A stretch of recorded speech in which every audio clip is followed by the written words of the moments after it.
Hey guys, how's it going? This is the Bald Metal Nerd coming at you with another video about obsolete crap.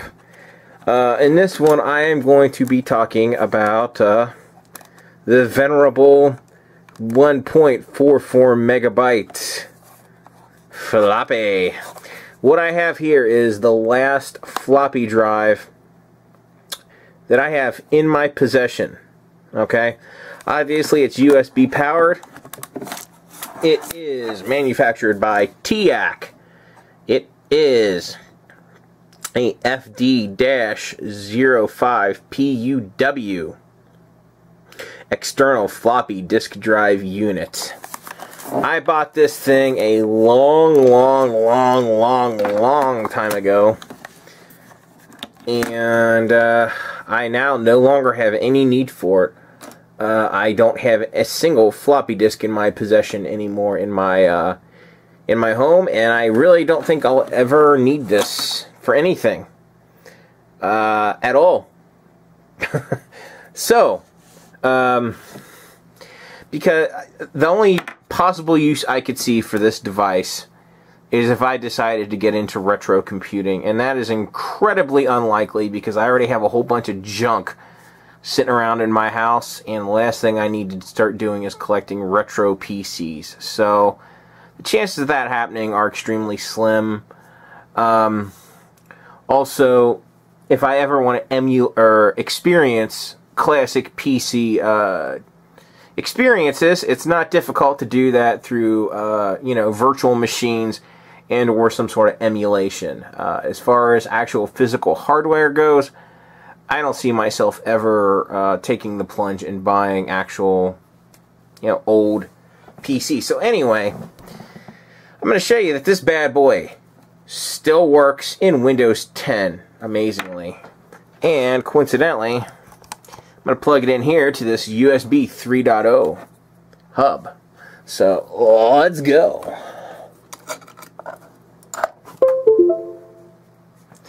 Just made the sound of recognition. And now, if I angle the camera up, let me just lift the camera off for you guys. Sorry for the shakiness. As you can see, on the screen, it is reading the floppy drive just fine on this bad boy here. So, pretty amazing that this is still supported in modern operating systems. If I had an actual floppy disk in there, I could read it, write to it, all that fun stuff. So, but I don't. As I said, I don't have a single floppy disk in my possession anymore. Now, floppy disks, of course, were the first removable media that I ever worked with back when I was in first grade in 1984. But, of course, back then, they weren't like this. No, they were the actual, they didn't have the shells on them. They were the actual floppies. The ones that truly were flexible. This, of course, is the updated modern floppy. That was an extremely common computer use until the early 2000s. The last time I really used a floppy regularly was actually in college. We actually had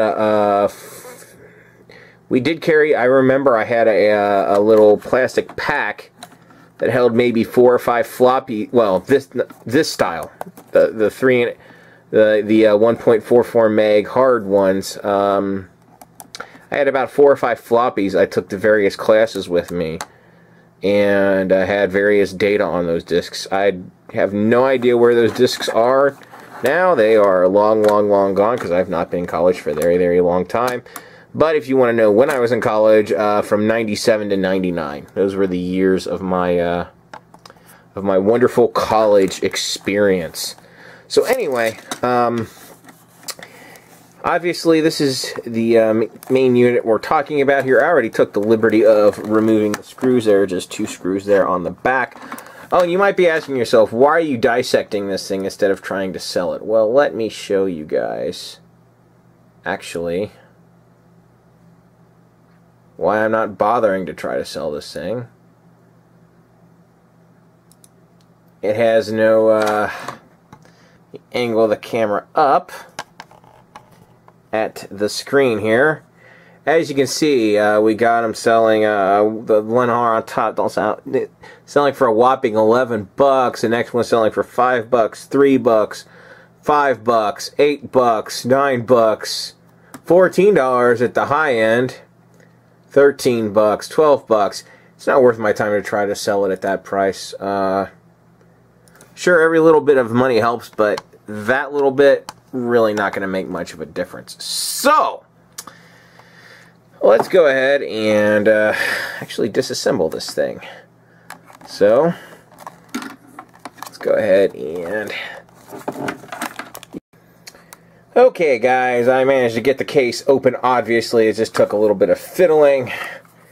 Here, of course, is where the USB cord goes in,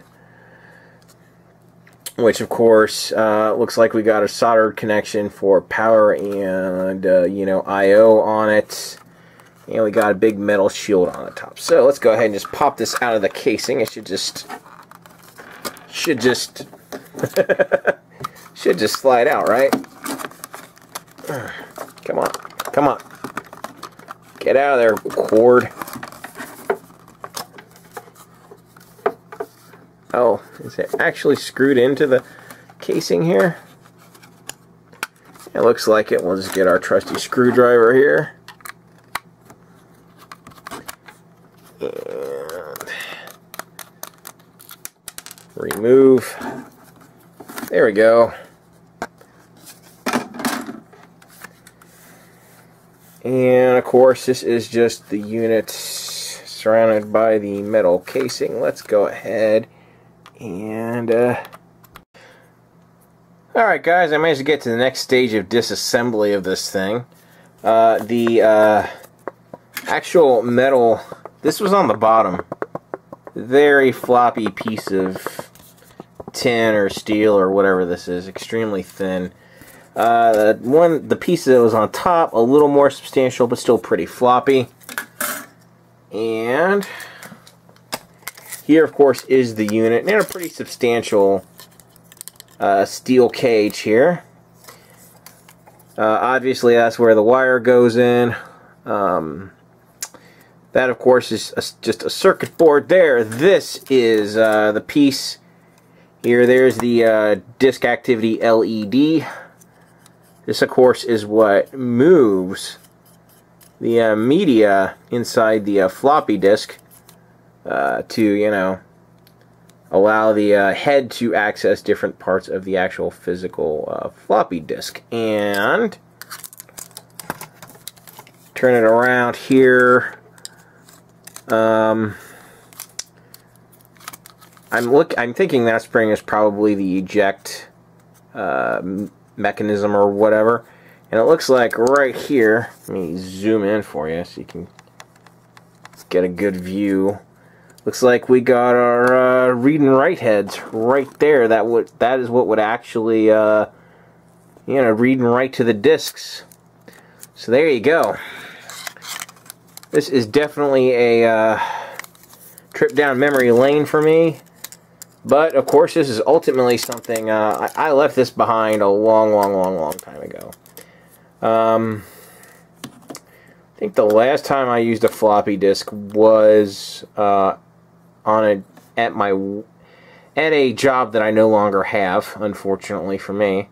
They had a server, an older server, and I had to boot from the floppy drive for some reason. I honestly don't remember.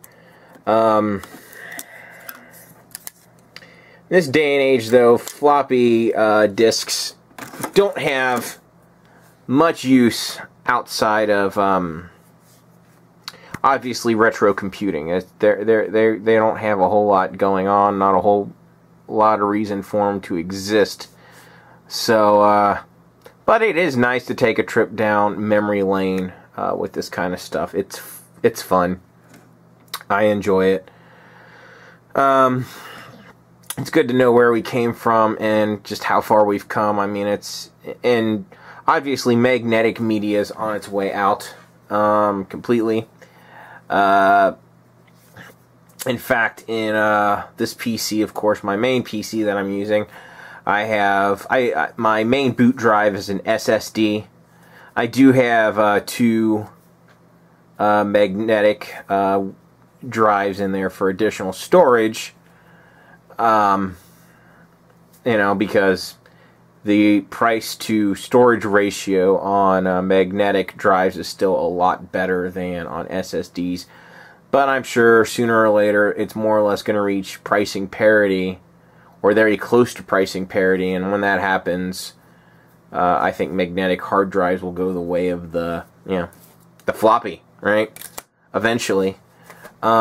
Just one of those transitions that's happening, and as long as it's relatively painless, you know, whatever. But it really is amazing that we've been using this technology since, you know, the 50s. I think the 50s is when magnetic computer storage was more or less, you know, started up. Anyway, let me know in the comments below if I'm wrong, but I'm pretty sure it was the 50s. I know the first hard drive was invented in the 50s. As far as floppies and all that, I don't know the exact decade that started. I'm going to guess the 60s or 70s probably is when floppies started. Anyway, pretty much going to wrap this up. I just want to take this trip down memory lane. Anyway, if you did like what you see, as always, please thumbs up, share, subscribe, all that fun stuff. Thanks a whole lot for watching. Catch you guys next time.